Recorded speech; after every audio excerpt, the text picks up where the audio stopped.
Olá, sou o Dr. Antônio Martins Farias. Eu quero primeiro agradecer a Deus por estar vivo. Em segundo lugar, a vocês que têm dado uma força comentando os meus vídeos, dando seu like, seu dislike. Isso é muito importante. Peço que continue fazendo a mesma coisa, comentando, fazendo comentário, dando seu like, seu dislike. E peço, passe para outras pessoas para que eu possa crescer com o meu número de inscritos. Né? Eu quero que esse canal cresça cada vez mais. Ok? Bom, gente, hoje eu vou dar continuidade que eu falei no vídeo da semana passada sobre a minha história, né? Então agora vai ser a parte 2. Vamos lá. Como eu falei, né, o Rio de Janeiro, comecei em 1976, né? E em seguida fui até Brasília e tal, né? Que vai ser o desenrolar. O que acontece?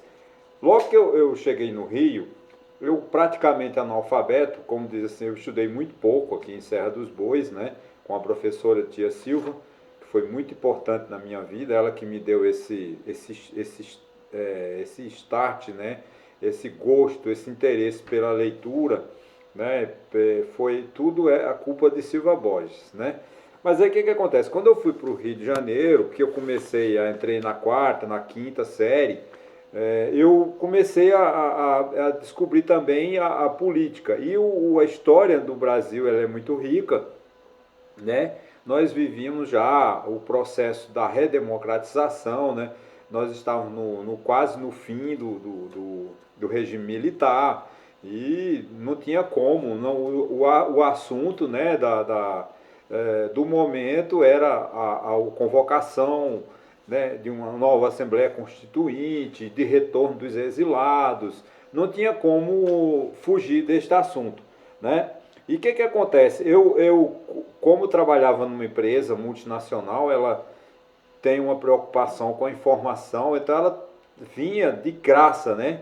Praticamente a mim, os principais jornais econômicos, como Gazeta Mercantil, né? O relatório reservado, tudo acho que são instrumentos que parece que acabaram, infelizmente. A Gazeta Mercantil, com certeza, eu acho que não existe mais.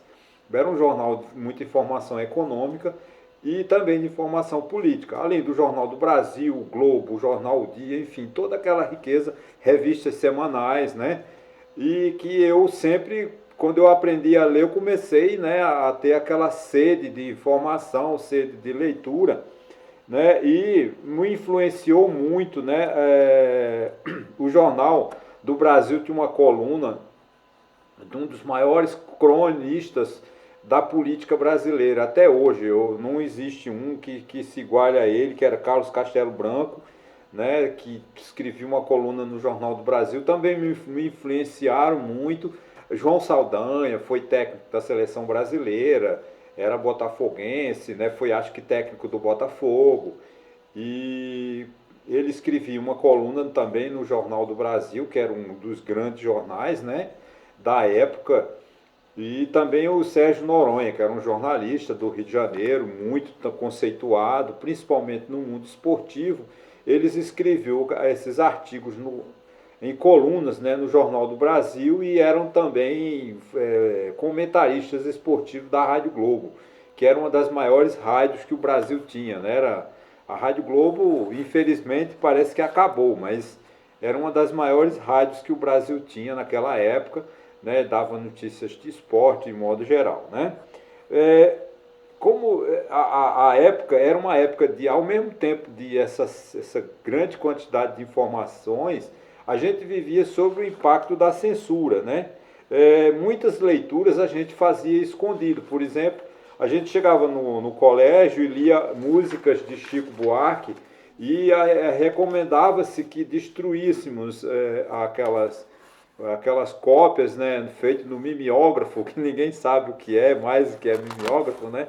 Estou falando grego, mas mimeógrafo era uma xerox rudimentar, né, que se fazia, os professores elaboravam muitas cópias, né, e passavam para a gente.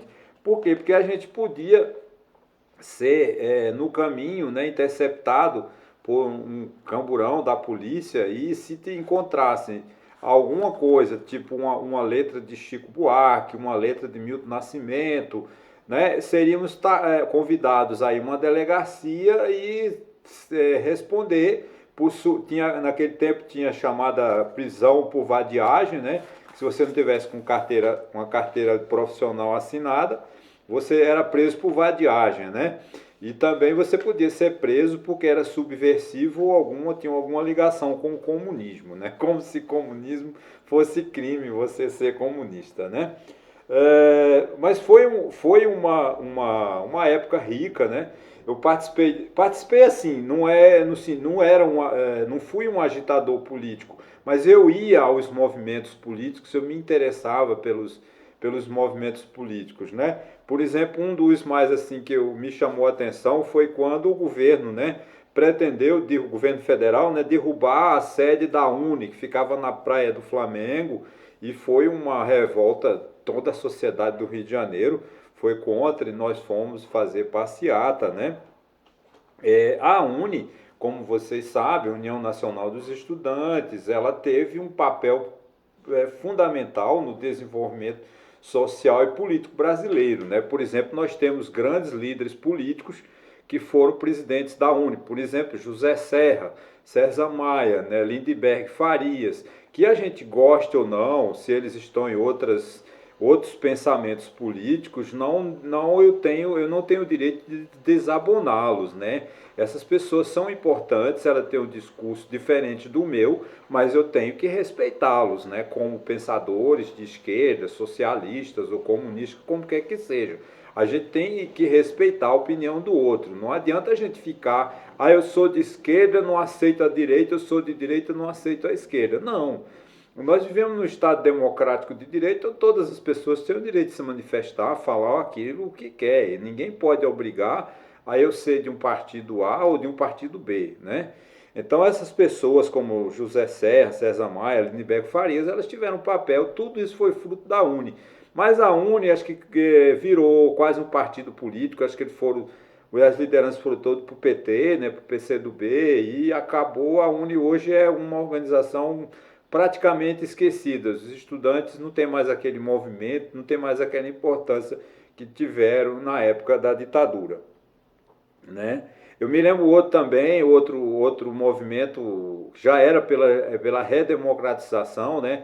Pela anistia geral e restrita, né? Era o nosso slogan. O slogan do presidente Figueiredo era anistia geral e restrita. Ou seja, ele não queria tudo, ele trazia os presos políticos, como Miguel Arraes, José Serra, né, César Maia, mas que as eleições continuassem diretas, né? O sucessor do presidente Figueiredo tinha que ser ainda por eleição indireta, né, pelo Congresso Nacional, né? E já o povo já exigia eleições diretas, né? Então teve um comício, um show, né? No aterro do Flamengo, onde eu tive contato com os principais cantores, como Erasmo Carlos, né? Ele esteve lá, não cantou, mas tentou ir, que jogaram muita areia nele, né? Tivemos um pianista, Arthur Moreira Lima, também foi, e cantores populares, né? Tiveram presente nesse evento. E é interessante porque proibiram, né, uma cantora americana folclórica, música folclórica americana, Juan Baez, né, proibiram ela de se apresentar nesse show, porque ela simplesmente tinha um discurso político que era contrário, né, ao pensamento, né. Mas aí eu fui para Brasília, né? Quando eu fui morar em Brasília, era uma espécie de sonho, né? Porque eu nunca poderia imaginar que um filho de Hermes, lá de Serra dos Bois, praticamente analfabeto, né, fosse para uma cidade, né, construída para ser a sede da República, lá pelos maiores arquitetos, né, um dos maiores arquitetos do mundo, né, Oscar Niemeyer, Lúcio Costa, que era o paisagista, né, um dos idealizadores, né, de todo o plano urbanístico de Brasília, que são cultuados até hoje, né, respeitados no mundo inteiro, mas que também tinham o seu viés comunista, e o regime militar não dava muito valor a Oscar Niemeyer e Lúcio Costa. Tanto é que Brasília se desfigurou do seu plano arquitetônico no governo militar, como, por exemplo, o setor comercial sul foi totalmente desvirtuado, setor bancário sul e assim sucessivamente, né? Hoje, se você for em Brasília, tem muita coisa fora do plano arquitetônico de César Maia, dos arquitetos, né? Oscar Niemeyer e Lúcio Costa, porque no período militar eles não gostavam muito e desvirtuaram, mas tudo bem. Bom, aí o que acontece? Brasília é uma cidade encantadora, né? Ela tem muitas novidades, você precisa de conhecer Brasília no seu aspecto cultural, é uma cidade de muita informação, até por ser uma cidade difusora, né? Todas as pessoas vão para Brasília, desde o plano no sentido econômico, no sentido político, social, religioso, enfim, tudo se concentra em Brasília porque ela é uma difusora, ela é uma propagadora de leis, propagadoras de projeto, enfim, de todos os projetos, todas as formas, né? E tem no meu tempo a UNB, que é a Universidade Federal de Brasília, né? Que era um centro, é um celeiro de produção de grandes professores, grandes economistas, né, grandes sociólogos, grandes psicólogos, e também ela divulgava, não sei se ainda divulga, que há mais de 40 anos que eu não vou a Brasília, muitas revistas científicas, livros que você podia comprar a preços populares, e se você quisesse, né, se atualizar, né, com qualquer assunto, a UNB era um portal, né, vamos dizer assim, uma biblioteca pública aberta, franqueada a quem quer que fosse. Então você tinha essa vantagem, você morar em Brasília por esse aspecto cultural, né? Quanto à política, né, cheguei no momento que o povo estava cobrando o fim da ditadura, já, né, no Rio de Janeiro já tinha esse processo inicial, mas em Brasília já estava assim, a campanha pelas diretas já estava na rua, não tinha mais, né?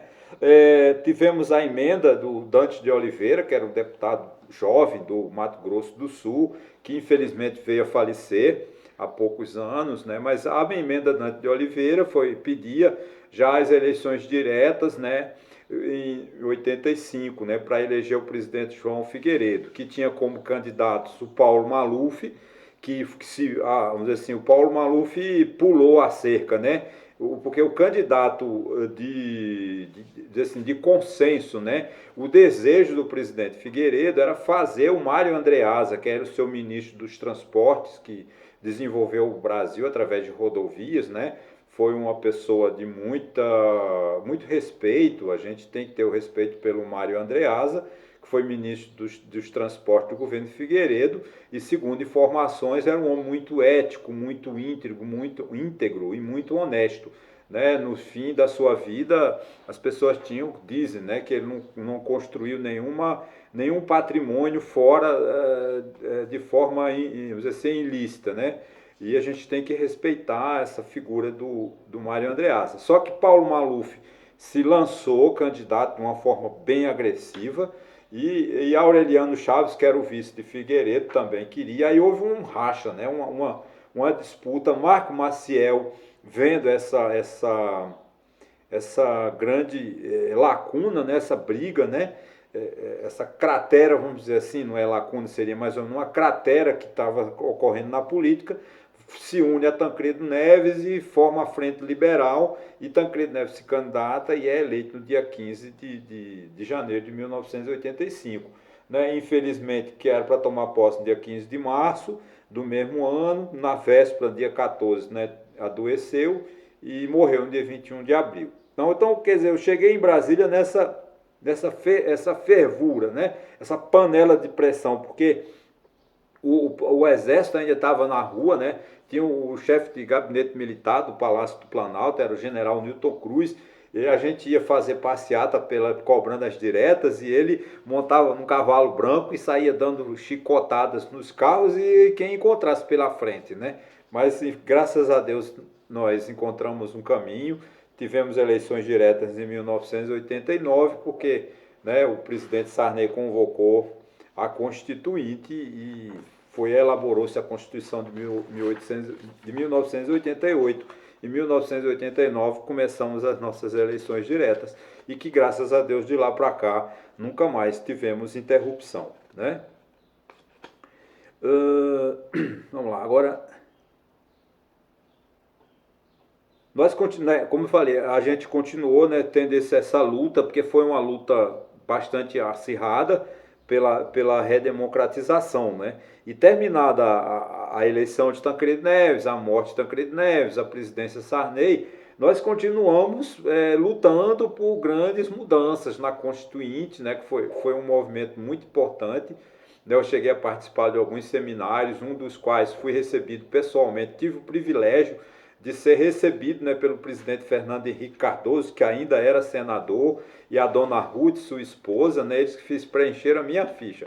Eu era aluno, não é que eu seja alguma coisa, era alguém especial, não. Eu era aluno de um assessor do presidente Fernando Henrique. E eu manifestei ao professor o desejo de participar desse seminário que vinham os principais cientistas políticos da Europa, Espanha, Portugal, Inglaterra, Estados Unidos.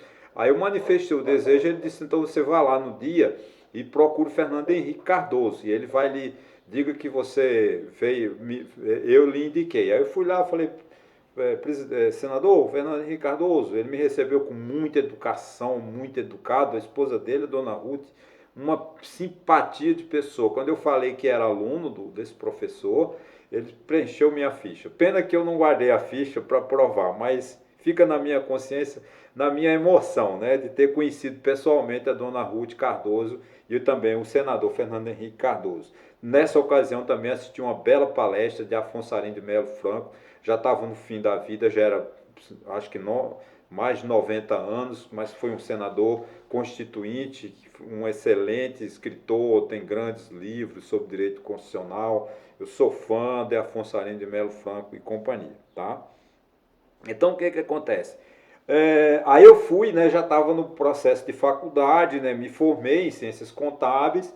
Na faculdade de Ciências Contábeis foi uma emoção muito grande, foi uma vida muito... A minha vida acadêmica, ela é rica, ela é uma vida alegre, né, uma vida que me emociona. Por quê? Porque no segundo ano de faculdade tinha um professor de Direito que ele gostava muito de reprovar, né? Então ele reprovou muito aluno no primeiro ano, né? Que era o anual, né? Esse curso de contabilidade. Aí ele no segundo ano me indicou, ele viu a minha dedicação, né? Que eu já tinha alguma noção de direito, porque eu já tinha feito o curso técnico de contabilidade, então o direito empresarial já não era muito mistério para mim, e era com que ele trabalhava, né? Com a Lei 6.404 de 1976, né? A lei os decreto das limitadas, então eu já tinha uma noção. Então não foi difícil para que eu fosse aprovado. Ele viu aquele interesse meu e me indicou para ser monitor. Monitor é uma espécie de professor substituto, que as faculdades deviam, né, incentivar para que houvesse novos professores. Infelizmente parece que isso é uma coisa que as faculdades esqueceram. Mas foi muito rica a minha vida acadêmica em Brasília. Então eu fiquei do segundo ano até o quarto ano sendo professor e foi muito rico. Aí em 91 eu fui despedido da empresa que eu trabalhei, né, durante 15 anos. Aí arrumei um emprego numa empresa também de revendedora de pneus em Brasília, fiquei um ano e pouco, retorno para o Rio de Janeiro.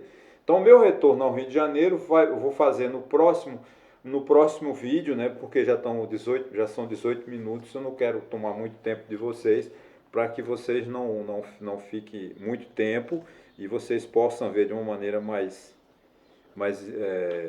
concentrada. No próximo eu continuo a minha vida até os dias de hoje. Espero que seja o último vídeo, ok, gente? Muito obrigado a vocês, até o próximo vídeo, ok?